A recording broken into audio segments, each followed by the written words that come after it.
Bonjour, et une petite vidéo pour vous expliquer ce que c'est que le subjonctif de en allemand.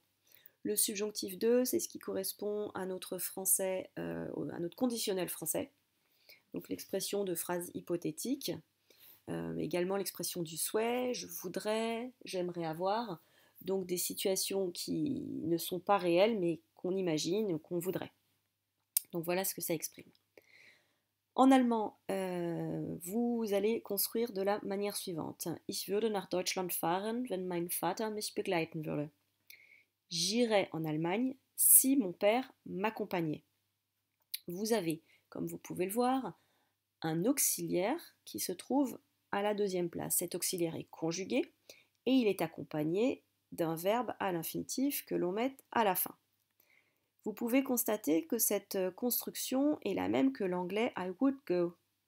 Donc le would étant le würde et le go étant le verbe à l'infinitif. La seule différence, c'est que l'infinitif allemand ne suit pas directement l'auxiliaire. Mais ça, on est habitué, ça se passe un peu toujours comme ça en allemand.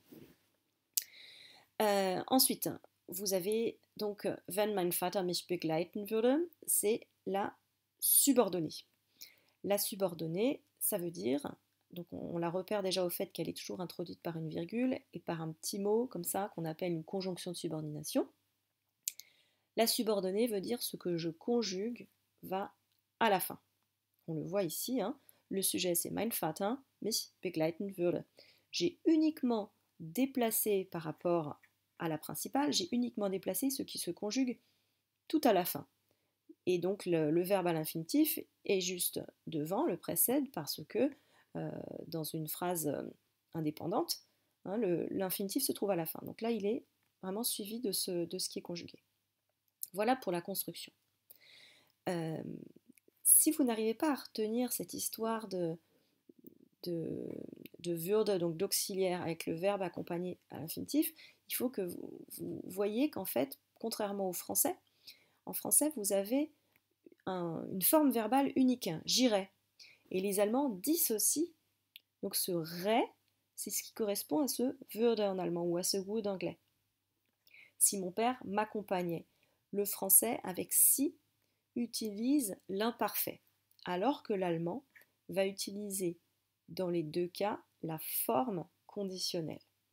Malgré tout, en français, j'irai en Allemagne si mon père m'accompagnait, on exprime une phrase hypothétique, une condition. Voilà. Nous allons maintenant inverser l'ordre des phrases, donc non pas dire j'irai en Allemagne si mon père m'accompagnait, mais si mon père m'accompagnait, j'irai en Allemagne. Donc, wenn mein Vater mich begleiten würde, würde ich nach Deutschland fahren. Qu'a-t-on fait? On a mis donc d'abord la subordonnée. Ça ne change rien à l'ordre des éléments. On retrouve toujours, comme dans l'exemple du dessus, ce qui est conjugué à la fin, précédé de l'infinitif. Puis, on a une virgule pour montrer que la subordonnée est terminée et que maintenant je vais commencer ma principale. On va considérer que la subordonnée, toute la subordonnée, va occuper une place et que donc ce qui se conjugue, en l'occurrence l'auxiliaire, va venir se placer à la deuxième place. L'infinitif sera lui à la fin. Finalement, on retrouve la même chose que dans l'exemple précédent. Ich würde, deuxième place, nach Deutschland fahren, à la fin. Donc würde est à la deuxième, fahren est à la fin. Voilà ce qu'il faut retenir. Si c'est difficile, vous pouvez vous dire, je mets à la fin ce que je conjugue, je mets une virgule et je mets tout de suite ce que je conjugue aussi. Donc vous avez ici, comme ce sont les deux éléments au conditionnel, vous avez würde, virgule, würde.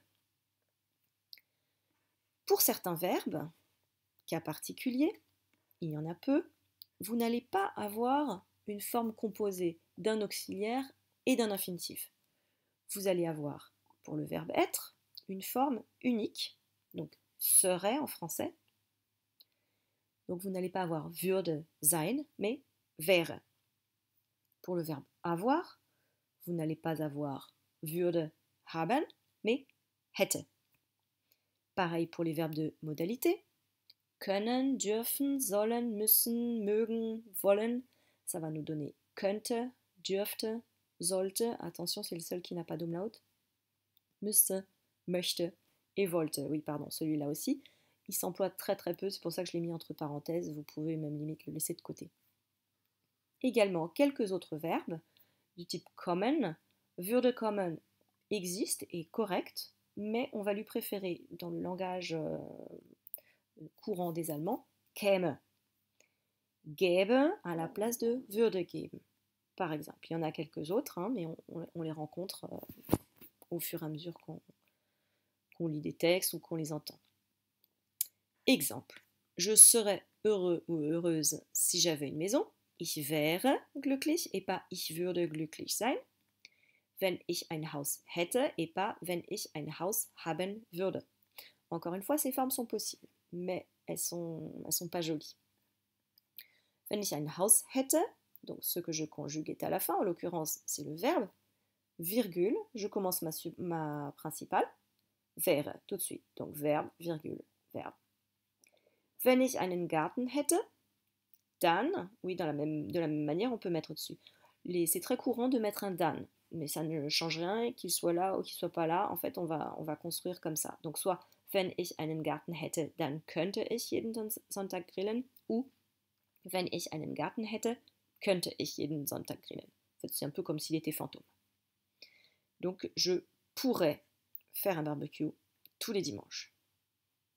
Donc, vous avez conjugué ici et vous avez accompagné d'un infinitif à la fin. La conjugaison des verbes ou des auxiliaires, c'est la même, vous allez retrouver les mêmes terminaisons. Ich würde, du würdest, er würde, attention pas de T, wir würden, ihr würdet, sie würden, c'est quasiment les conjugaisons du présent. Hein, vous voyez, petite différence. Il y a toujours un E, par exemple pour du et pour ihr. Wäre ou wärest ou wärst, tout simplement. Wäre, wären, wärt, mieux que wäret, qui est un peu vieux, ou wären. Et c'est pareil pour tous les autres verbes. Donc par exemple, könnte, könntest, könnte, könnten, könntet, könnten. Voilà, pour parfaire maintenant votre connaissance du subjonctif 2, il n'y a plus qu'à vous entraîner.